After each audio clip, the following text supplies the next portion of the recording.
Hello, Vallejo. This is Debora. Wonderful young ladies.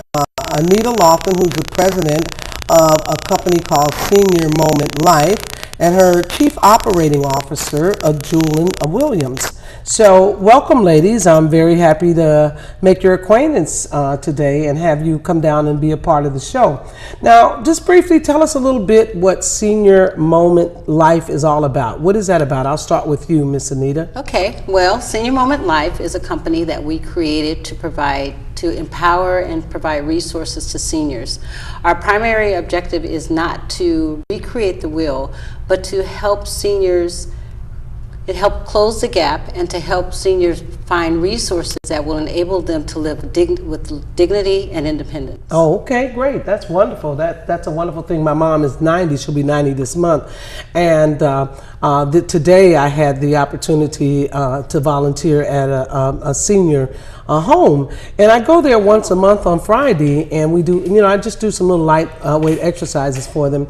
And one of the things that was running through my mind at that time was how many of them have to be in that sort of facility instead of being able to live out their golden years at home. And Julian? There are many, and there are waiting lists like with hundreds of people waiting to get in them. And most of the time, what's required for them is to be at a point where they can't take care of themselves. Where they literally can't take care. They need help with, toiletry and needs issues, exactly, or what they call activities of daily living. And that's the other thing with medications. My mom has her AM and then her PM, and a lot of times if someone is, not real careful and they still don't have all their facilities, those things get mixed up, and we all know how dangerous that can be. So your company would be like a facilitator. I mean, I would come to you if I had a problem with my mom. Would I come to you and say, can you help me find some sort of resources for her? Most definitely. Okay. Yeah, absolutely. We are not here to reinvent the wheel, but more so to provide resources to help the seniors understand how to move through life and move through it in dignity, with dignity. And one of the things that we do is we advocate and we make sure that the company that they're looking for and the resources provide the services that they say that they're going to provide. So just give me an instance in terms of resources. What type of resource would I come to you? And I got a 90-year-old mother. She still has her home, but she's really not able to live in her home on her own anymore. What kind of help could you provide to us? Assistance with personal care if she needed someone to come in and just help her bathe or do housekeeping, manage her money, and a good tool or a good idea to have when you're before you get to that point is to trust someone with your finances. So I was going to say, because to be able to have someone like a chore provider come in and handle your money, you as a daughter, I would be a little leery about that. Right. I would, because I would want to make sure that, I knew exactly what was going on. So when you say manage your money, you mean in terms of making sure that they have groceries and absolutely. And their bills are being paid correctly, and there are programs where the banks will set up your banking account where they will pay your monthly bills for you. Really? Yes. And when we talk about that, because with Senior Moment Life, the whole objective of Senior Moment Life is to really get you and deal with seniors before they get to that level. Okay. Yeah, we want to make sure that they live a healthy life. We want to make sure that they feel like they're living the same type of life as we are before they get to become a senior, right? So we want them to think healthy. We want to empower them.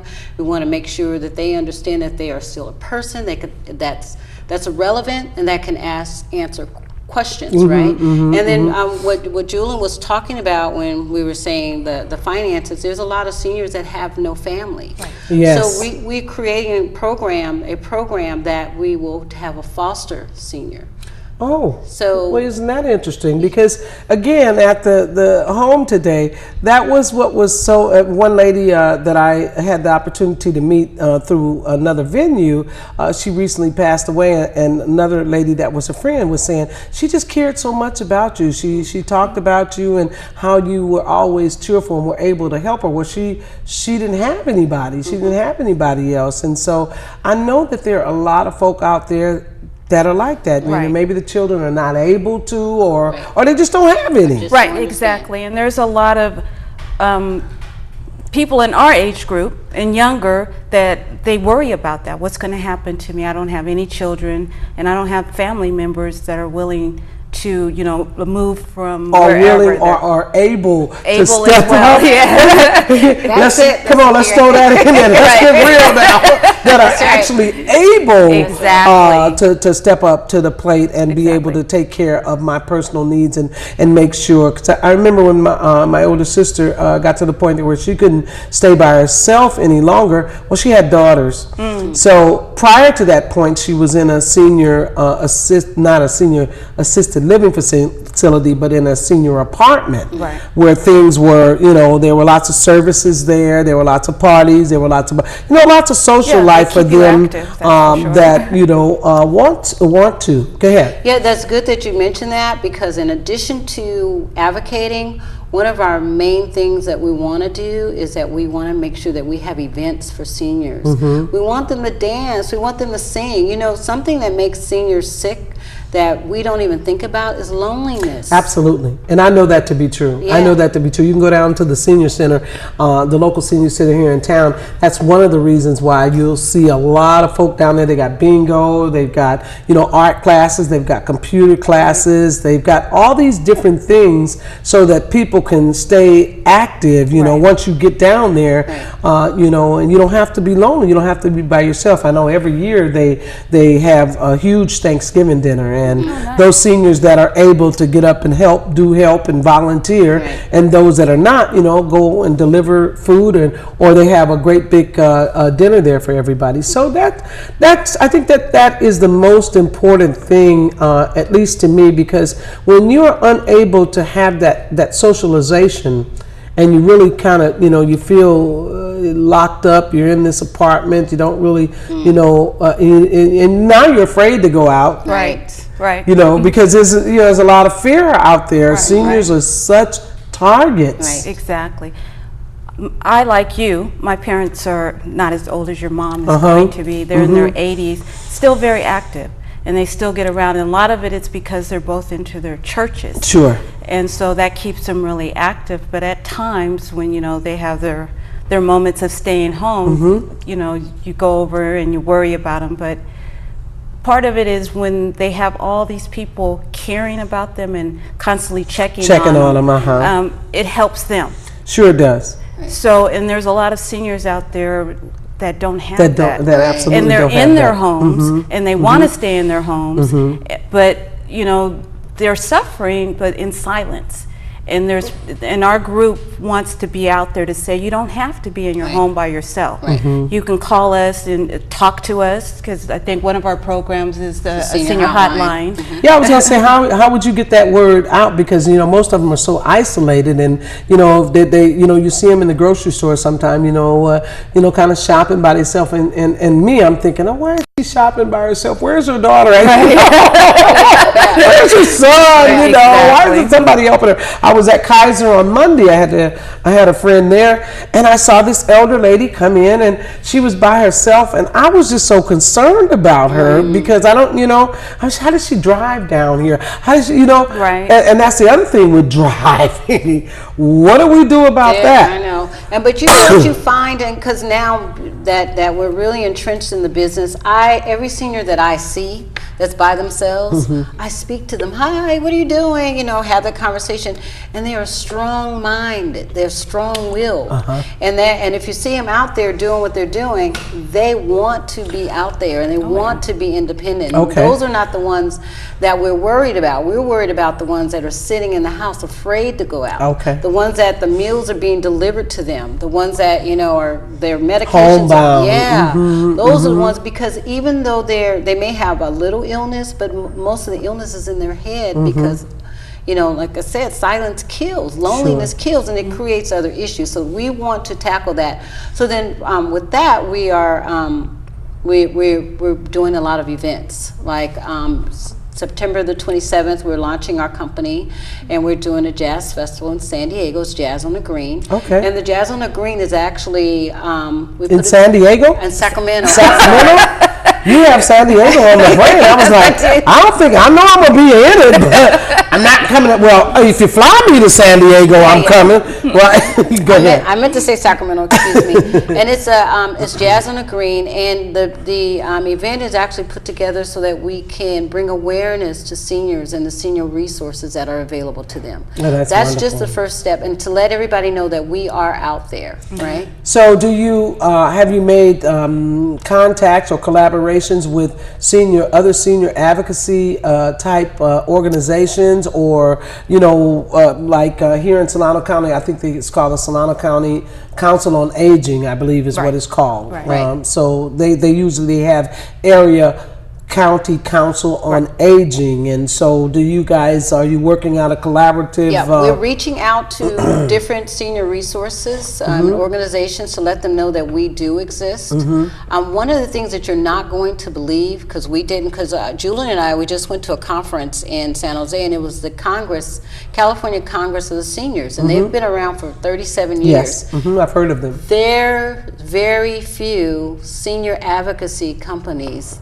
in organizations in Northern California or in Southern California. There's one in Northern California, and it's in Oakland. That's mind-blowing. Yeah, can you believe that? That's mind-blowing. Yeah. With the number of baby boomers or seniors, I'm a baby boomer now, but the number that is out there, that seems incredible that there's not more advocacy for them, because they really need it. That advocacy. 10,000 seniors, there's seniors are turning 65, 10,000 seniors a day are turning age 65. Why aren't we not doing more to protect them? Right. Or to fight for them? Right. To make sure that the services that are already there can be provided to them. It does me no good to know that there's a service there if I don't know how to access it. And I have to be honest with you, there are a lot of seniors that are just totally not into computers. They're not into websites. They're not, how do you reach those people? Well, the other thing too is there's a lot of organizations that are not stepping up to the plate and delivering to seniors too. Like, we were having a conversation the other day, and we were trying to figure out how we were doing our program, and we talked about the agencies that are available to seniors, and it's not the agency, the resources is there, but as we were saying, it's the people that run the agencies that are not being sensitive to the seniors' needs. Just like most businesses, you can have a great organization with a great mission plan and a great business plan, but if the employees aren't as passionate as the company is, then the great is not great. Right. The great is so-so. Right. So we want to be part of the product that helps the seniors say, well, this organization does work with you, but let me help you make sure that they help you well. You do the right thing, exactly. or do what their mission statement exactly outlines them to do. Exactly. And Deborah, you mentioned, how do we reach them? A lot of that information is given to them by Medicare and CMS, and so they know. What's CMS? Center for Medical Services. Okay. Okay, that's fine. That's fine. I just, when people that are in the business love to throw, initials around, and that's fine. It's actually Center for Medicare Services. Okay. Yeah. All right. You guys are editing, right? No, not at all. Oh, no? Absolutely not. No. So, Joseph, that makes you feel better. But in any event, the Center for Medicare Services, I've seen those because once a month now, through my senior Kaiser Advantage, we will get, some information from them that's saying that, okay, you've spent this amount of money and you have to reach, this level for it to be catastrophic or whatever, but right now you're in level 1. And that's even great that you bring that up, because that's another thing that we're going to be doing with seniors. We're going to help them understand how to utilize their Medicare plans, how to understand, how to read an explanation of benefits, because that's what you're talking about, an explanation of benefits. Right. When to pay, when not to pay. And a lot of seniors are on the Medicare Part C. And usually that's an HMO plan, right? And everybody's not on Kaiser. Kaiser, you just pay a copay, they'll do everything. But some people are with HealthNet or they're with Blue Cross, and they get this explanation of benefits, and then they get a bill from a provider saying, you owe me me $150. When in actuality, they owe them nothing. It's a contracted rate, but they'll pay it because they're worried about their credit. Absolutely. Right? Exactly. I know so many seniors. I mean, that's just that generation, okay? Right. And they get, caught up. Oh my God, I gotta, this bill came, and I need to pay this bill. When in actuality, most of the time they say this is not a bill. Do not pay. Absolutely. Exactly. And it's against and what they don't understand it's really against the law for that provider to even send that bill to the senior, and they say, oh, it's a mistake, because they get more money if the senior paid it. Sure, as opposed because to now they've gotten the contracted amount that Medicare has paid for, and then they've got the senior that because they don't want their credit jacked up, they go ahead and pay it again. Right. So it's all about empowering the senior, helping them understand, helping them be informed, so when they talk to the providers, they'll understand what they're doing, so they can make informed decisions, right? And then I want to get this out before we move forward, is that not only are we focusing on the seniors, but we're focusing on the caregivers. There's caregivers that deal with the seniors day in and day out. Yes, I know my nieces did with their mother. They were absolutely steadfast, you know, and they did everything. And nobody can really know what that takes out of a person. Oh yeah, it's a lot of energy, and it's a lot of work just going through the care facilities, as I do on an annual basis. You see the care that they're given by the nurses and the people that work there, and it's huge. And you see how they know their caregiver, and they're happy that they're around and stuff. But then the one thing that they're missing is their family. Exactly. So caregivers are a vital necessity, even if you're not family members. And training is mostly important. And I think that is another big piece in the puzzle in terms of caregivers. They don't understand that, it's not just giving the physical care, it's that emotional care. And I do know a couple of women that are employed as caregivers, and I'm very grateful that they are, because they're the right type of person. They're special. That's a special job. Yeah, that is really a special job. I mean, when we were taking care of my sister, they didn't have to give us a dime. We didn't really care. That was our sister. We were going to take care of her. But I'll tell you, it's a big job. And you get burnt out too as a caregiver, because you're a caregiver now, right? Correct? Yes, I am. And you get burnt out too, and they need to understand the resource, because there's resources for them to help them to go away and just take a breath and breathe it and come back, so they can be the best that they can be. And those are the things that we wanted to talk to caregivers about, because if you're not good to yourself, there's no way that you can be any good to you can't be good to anybody. You cannot. And that's very important, because I was contacted by the local Caregivers Association, or it was a organization that provided relief for caregivers. Nice. Yes, out of Santa Rosa, I believe it was. That's our local area. And what they were going to provide was a weekend away, for me. Just to go, just rest and relaxation. I should have taken them up on it, but I didn't. I would have went with you. I'm a Calistoga girl. I love those spas. You give me a spa and I'm right there. That's my favorite thing. It's much like being a single parent. You know, it's a 24/7, 365 days a week.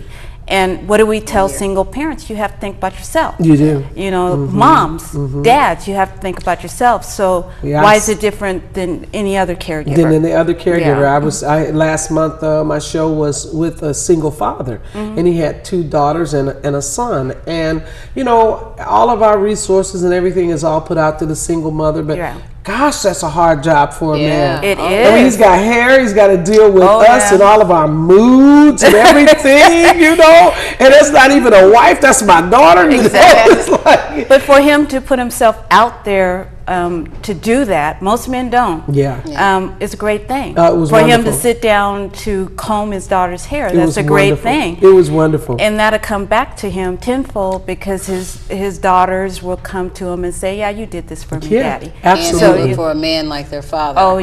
Treat them right. That is going to treat them right. My granddaughter tells me that all the time. She says, there's no need of me looking, if they can't treat me like granddaddy. I said, well, your grandfather spoiled you. Okay? Well, certainly me, I'm first, okay?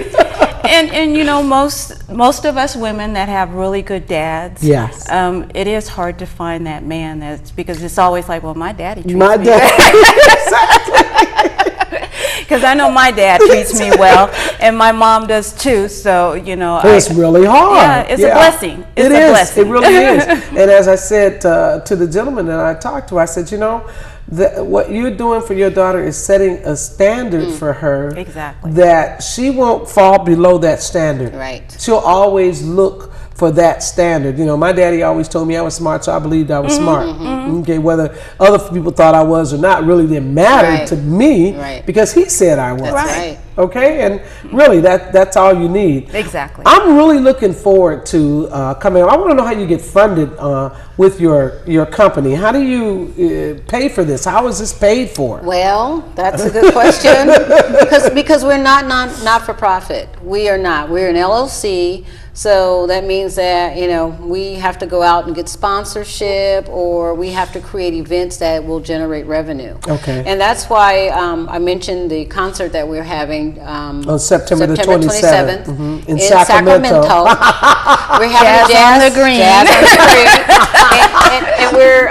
and we have some great artists. Vivian Lee, she's a soulful jazz singer, been around for a long time. She's won Jazz Woman of the Year in Sacramento. And then we have Virginia Ayers Dawson, who is the cousin to Roy Ayers, and she'll be performing. And we have Wycliffe Gordon, who's coming from New Orleans, and he's a trumpet player, and he's a world-renowned trumpet player, played with Dizzy Gillespie and the whole nine. So this is going to be a show to remember. But in addition to that, that's just one of the events. What's the donation to get in? Well, we have several different donations. It's $75 for VIP. And the VIP includes a VIP luncheon and a chance to meet and greet the artist prior to the show. Okay, and then we have the general seating is $35, and for seniors it's $25 tickets for the seniors, and we have limited tickets for that. It's $150, but we are going to have the California senior legislators. So some of the proceeds will go to the California senior legislators. Okay. Yeah, and we are going to be acknowledging some seniors in the crowd. You know, just showing how much we appreciate them and the contribution that they made to society. To society, absolutely. Wonderful. Okay. As their senior moment life. So we're also that's how we make our money. So we're also in the future going to have a senior conference. So we're working on a senior conference coming up very soon. And what would that entail? Because that sounds very interesting to me. You know? Yeah. That's going to be workshops. Okay, Resources, well, we could break off into different workshops, and we could talk maybe about Medicare, or we could talk about how benefits work and what you should look for. Who is the Center of the Aging, and what do they do, and who's Adult Protective Services, and how do you what kind of complaints do you handle, and you know, just ombudsmans. Yes. Okay. Yes. I throw them terms out there. Code regulations, because there's a lot of seniors that are still in their homes, and developments always have these ordinances that they impose on us as property owners. So a lot of people get scared when they get letters from the government. Yes, of course, or the homeowners or the association that says, you know, you painted your house pink when, you know, everybody here is now beige, and that's the whole new thing now. Right. So, and understanding the system is very important, because you don't want to be taken advantage of because you don't know the law. Right. Financial It's exactly, and or you don't want someone to. And there have been case studies where people have come because they didn't do something for their homeowners associations or their HMOs, and they've lost their homes. I've heard that. I've absolutely heard that before. And what a tragic thing to have happened to someone that is, you know, spent. And you know, even with my mom, to move her at 90, even though it was something that she wanted to do. Man, that's a hard job. It is. And to be able to, you know, at 60 and, well, let's just say 70, 75, start making your plans whether I'm going to be able to stay in my home, or whether or not I'm going to have to move into a assisted living facility, or just you know, what it is that I'm going to have to do. now's the time to be talking about that.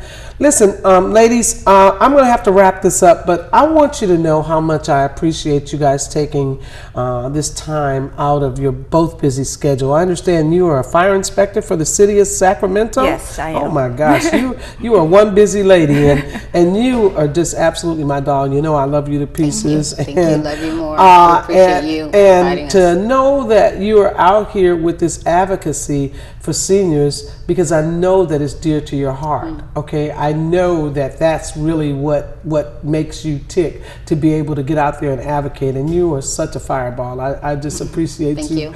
Appreciate you more. Appreciate you inviting us so much. And so as we close this show, I just want to urge everyone, if you get the opportunity to, please, we're going to put the information up on my show. You get the opportunity to go up to this senior on the green, Jazz on the Green. Besides having fun, you'll have the opportunity to learn some things, and that's very, very important. We all know that we're going to go there one day, and we need to make those plans to get ready to go there.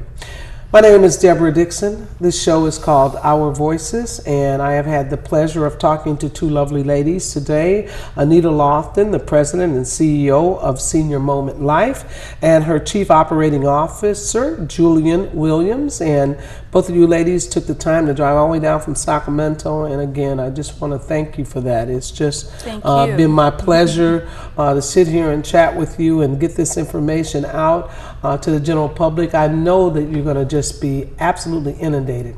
This is Debora, and this is Our Voices, and thank you for being with me today. This has been an absolute pleasure.